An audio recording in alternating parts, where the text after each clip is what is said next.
and welcome. You're listening to the X22 Report. My name is Dave, and this is episode 563.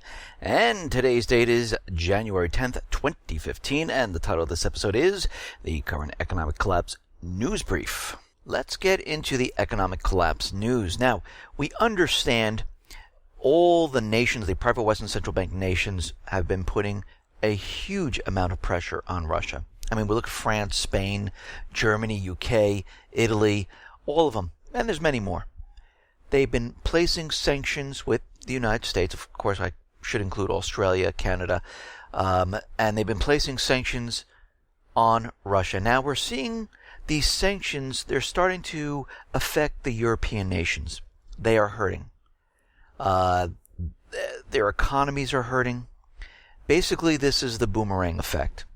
And we can see already there are some countries that want to stop the sanctions, like France. And this is why we saw the false flag event occur in France. And this is one part of the agenda in France of why this has happened. But we can see that a lot of these countries are saying, okay, enough is enough. We need to stop this. If this continues, our countries are going to implode on themselves. Well, already we see the credit rating agencies, they're starting to downgrade the credit rating of Russia from BBB to BBB minus.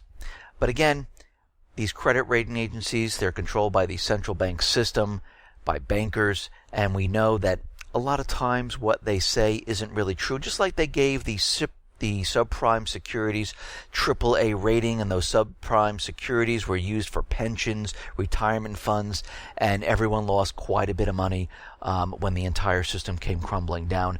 And we can see right now they are using this to put pressure on Russia. Now, as of January 1st, 2015, we understand the BRICS system went live. And since this time, the BRICS have been trading currencies bypassing the US dollar completely. And you have to remember, when countries trade currencies and have transactions, the central banks, they profit from this. They get a percentage of it. And by doing this with the BRICS system, they're losing all of this revenue. And this is hurting the central bank. And this is why we see a run-up to war, a run-up to provoking these countries.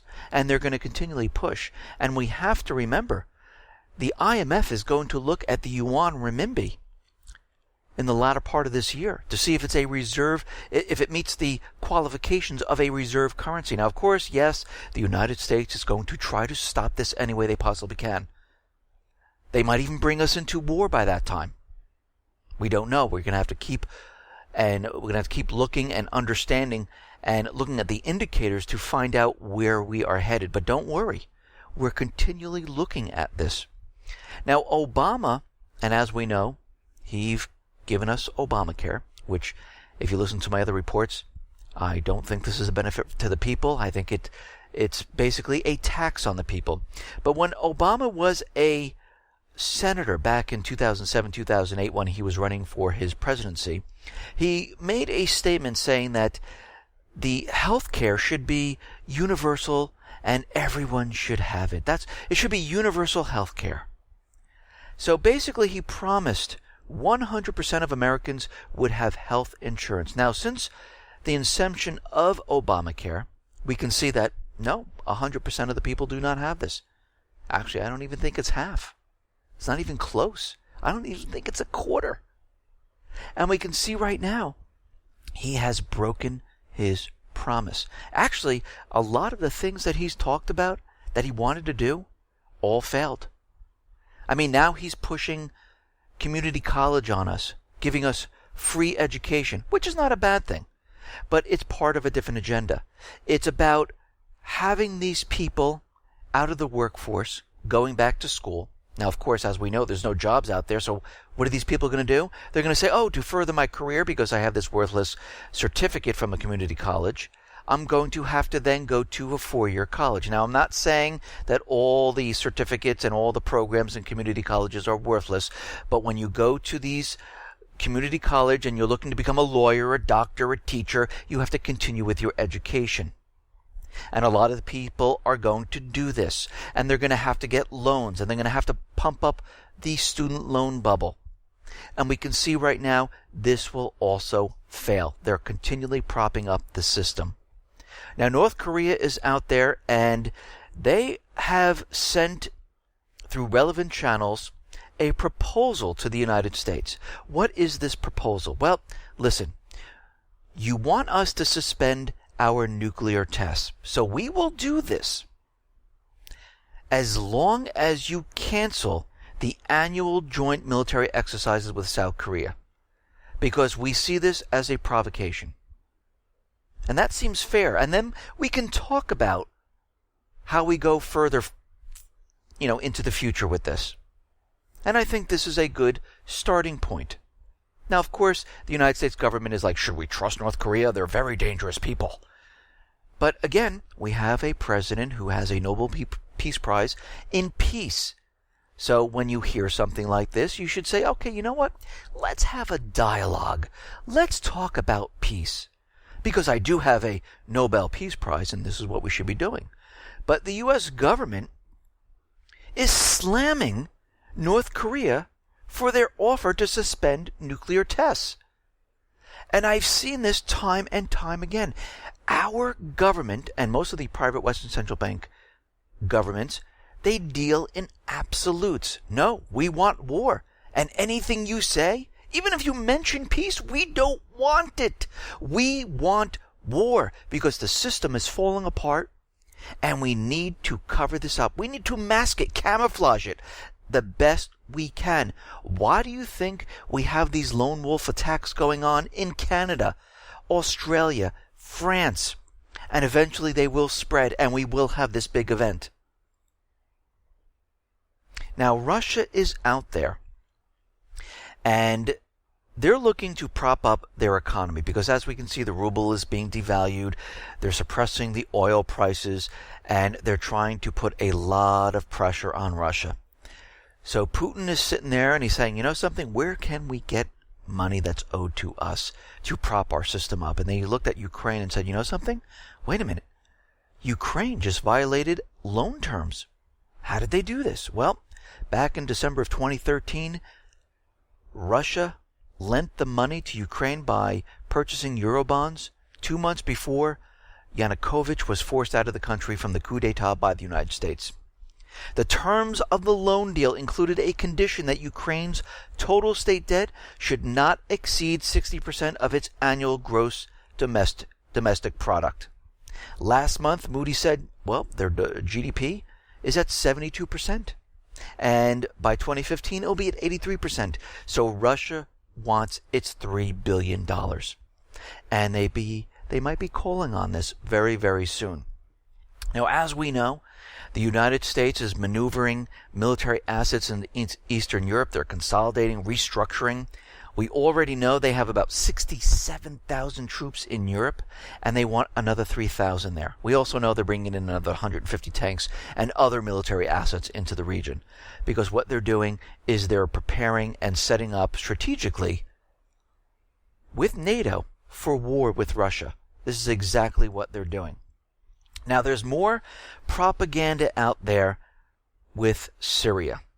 And as we know, these attacks in France, in Australia, in Canada, all lead back to the Islamic State, all lead back to Syria or the other countries where they need to get into, because we have to remember they're using Al-Qaeda / the Islamic State to get into those countries they need to get back into, and to those countries that they want to get into. And I've said this many, many times before. But they're using propaganda to say that President Assad is building a secret underground plant with the aim of developing nuclear weapons. Citing information made available by unidentified intelligence sources, Spiegel said the plant was in an inaccessible mountain region in the west, in the war-ravaged country. 2 kilometers from the Lebanese border, it is deep underground, near the town of Qusair, and has access to electricity and water supplies. Now, they know all of this. Plus, they have couches, TVs, refrigerators, food, just like they said bin Laden was hiding in the Afghanistan mountains. They knew the whole layout, they just didn't know where he was. They also told us that Iraq had weapons of mass destruction because they had the pink powder, the cake powder. They had the satellite photos from 1970 with the blurred missile launchers and everything. And of course, there were no weapons of mass destruction, and they're using the same exact tactic now in Syria. They're trying to convince us they're building weapons of mass destruction because, again, what is their end goal? To get into Syria. This is why we're seeing these lone wolf attacks. This is why we're seeing that Syria is the springboard for terrorism. They're all coming out of Syria, and because Assad is a terrorist himself, he's creating more terrorists, and we can see this is what they're trying to do. And they're saying that they have satellite photographs. They just can't show anyone right now. They're most likely blurry, black and white, with a lot of Photoshop arrows pointing all around. We won't get those 3D sharp images, and if we do, it'll just be of the terrain and the forest and nothing else, because they'll say this is where it is. And we can see they're using this to convince everyone this is why we need to go into Syria. And you can see they've been using this propaganda and these false flag events to get us into this, to start the war. And they're going to continue with this. They're not going to stop. Now, we understand that Moscow, Syria, they're trying to work with the opposition, the Free Syrian Army, to talk about peace right now. Now, there's a split, because part of the opposition is saying, yes, we would like peace, and the other opposition is saying, no, we don't want this, we're going to get Assad out of power. And it seems that they're having trying to have talks right now, and there's a little bit of confusion of what's going on there. And I really don't think these peace talks are going to go anywhere, because as we know, the central bankers, the U.S. government, they really don't want peace. They're not going to settle for peace. If they really wanted peace, and as Syria got rid of their chemical weapons, there would be no reason to have the Islamic State, this proxy army, to infiltrate Syria and Iraq and then spread across the entire Middle East. We can see right now their goal is to get Assad, period, the end, that's it. Now, Obama, his major focus right now is cybersecurity. He'll be looking at all the bills because of what happened with Sony, and we can see that was a false flag event also, to get certain legislation passed. And this is what every single country does when they need to get something passed. Look what's happening with this false flag in France. We see many countries now passing draconian laws that really limit the rights of the people, which allows governments to spy on them or declare them a terrorist. And we see this is continually happening. Now, Rupert Berger is reviving CISPA, citing the need for better security after the hack on Sony Pictures Entertainment, an earlier version of the Cyber Intelligence Sharing and Protection Act. And of course, you gotta love the titles, the Cyber Intelligence Sharing and Protection Act.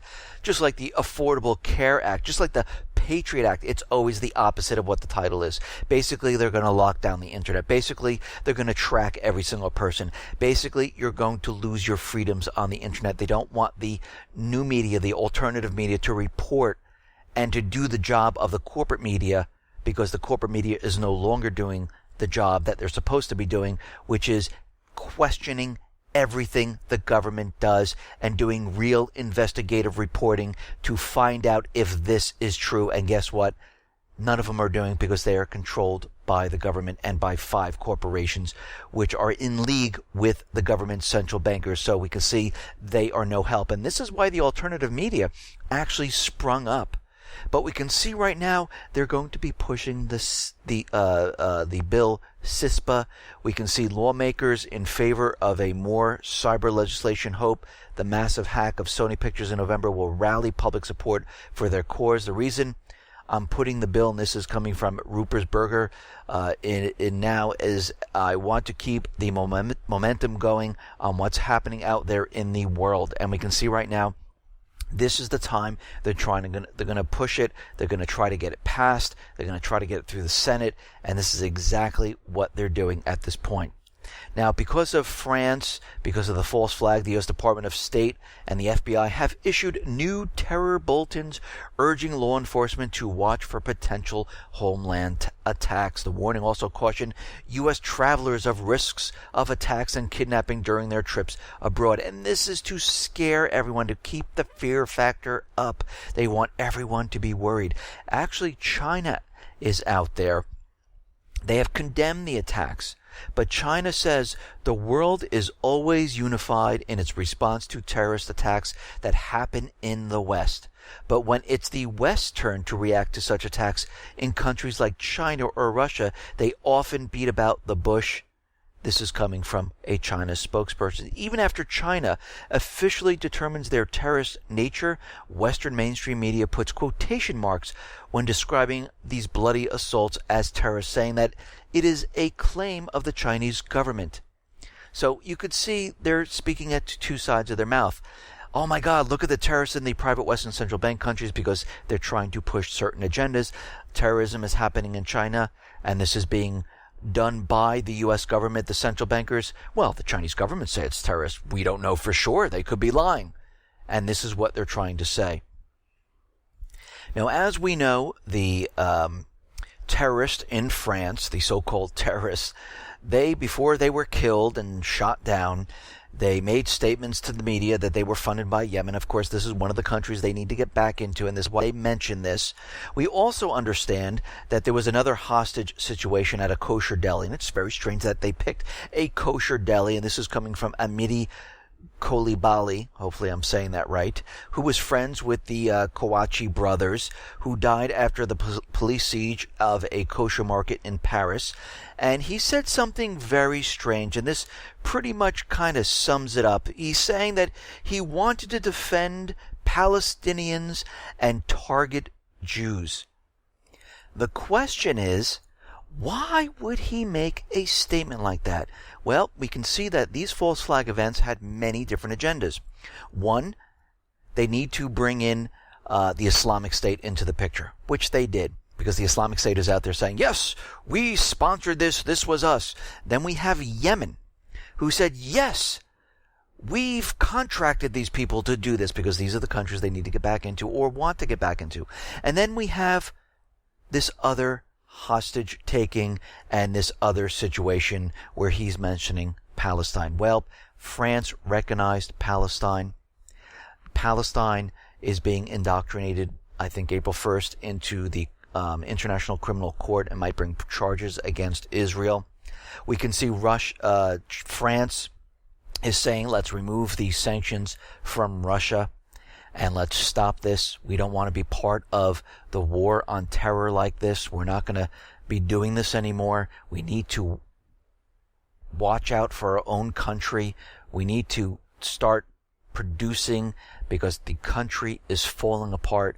We are imploding. We are collapsing. And we can see these are the many agendas of all of this. And we can see that they push this out there. And when we talk about France or Germany, Jewish, Catholic, Christian, Muslim, Buddhist, it doesn't make a difference. We're not talking about religions or people individually.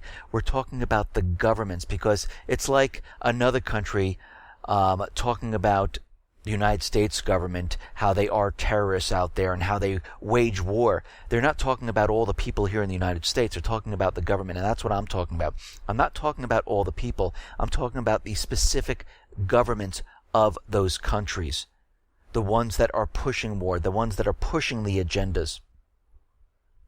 Now, I saw the video of the last moments when they shot the terrorists, and it was very strange to me that they had this major militarized SWAT team all standing outside, and they watched the security gate go up very, very slow. Does this seem a little unusual to anyone?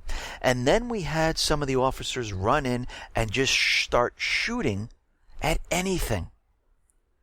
I mean, how did he know who was a hostage and who was the terrorist? It makes no sense. And then all of a sudden, the terrorist runs out and he's shot down? Something just doesn't seem right. Something seems a little strange about this whole entire thing. Now, what's even stranger is that the police commissioner, and I'm going to try to pronounce his name, Helric Freydou, was found dead. They're saying that he committed suicide. He was investigating this entire thing. And they're saying that he took his service revolver and shot himself. Very odd that this would happen at this particular time. Or is it? Maybe he stumbled upon something and they didn't want him talking. Now, what's very interesting, and it's about this ID that was dropped, where, it indicated who was part of this. And when we look at this, and we look at an actual ID card being abandoned in a getaway car, this really tells us something. It tells us the ID card was abandoned and planted by someone wishing to incriminate the Kawachi brothers. The discovery of the Kawachi's ID does not implicate him. It exonerates him. It shows that he is an innocent patsy who is being framed by the real perpetrators of the attack. Police and intelligence agencies routinely plant evidence to support false narratives, convict innocent people, and exonerate themselves. Likewise, throw-down ID cards and other incriminating documents are routinely used by the military, intelligence, and special forces professionals who orchestrate false flag operations. And we've seen this done time and time again. If something seems too easy or too out there, we know it was planted. I mean, who dresses in black with masks to mask everything, comes with an AK-47, but leaves their ID? Why would you even come with an ID? Why would you need it? It makes no sense. So you can tell already that was planted. And now we are getting additional warnings out there. A radical Muslim has said Ireland is viewed as a legitimate target for attack because we let U.S. planes refuel at Shannon Airport. So we have warnings in Germany, in UK, in Spain, in the United States, in Ireland. So we can see this lone wolf attacks. They're going to continue because if this one doesn't work, they're going to go to the next one and build it up until they hit the main false flag event here in the United States to convince the people it is time to go to war. And during this time, they will be enacting draconian laws to remove the rights or infringe upon the rights of every single person around the world, to allow them to stop free speech, to stop your right to not be searched or spied upon. They're going to continually do this. This is part of their process. And we're going to see this happen again and again and again. Listen, everyone, thanks a lot for listening. Be well, be safe, and especially be prepared. Thanks a lot.